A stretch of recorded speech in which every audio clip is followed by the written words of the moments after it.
بھارتی فوج نے پرامن ریلیوں پر بہیمانہ تشدد کرتے ہوئے 250 سے زائد کشمیریوں کو زخمی کر دیا۔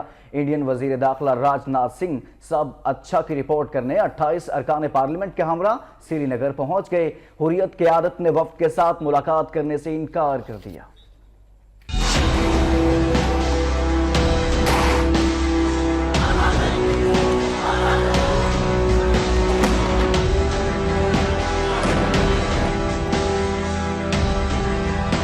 مقبوضہ کشمیر میں 8 جولائی سے جاری کشیدگی بھی کشمیری عوام کا حوصلہ پست نہ کر سکی۔ مسلسل کرفیو کے باعث لاکھوں افراد خوفوں پر مجبور ہیں۔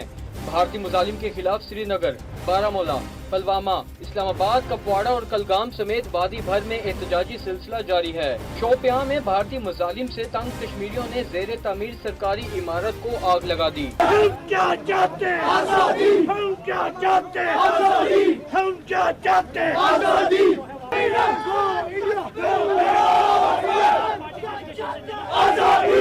بھارتی پولیس نے مظاہرین کو منتشر کرنے کے لیے حسب روایت تشدد کا سہارا لیا۔ لاٹھی چارج، آنسو گیس کی شیلنگ سے 250 سے زائد افراد شدید زخمی ہو گئے۔ بھارتی وزیر داخلہ راج ناتھ سنگھ 28 ارکان پارلیمنٹ کو لے کر سری نگر موجود ہیں۔ تاہم حریت رہنماؤں سید علی گیلانی، میر واعظ، عمر فاروق اور یاسین ملک نے وفد سے ملاقات کرنے سے انکار کرتے ہوئے کہا کہ انہی سیاستدانوں نے کشمیری عوام کے خلاف اپنی فوج کو فری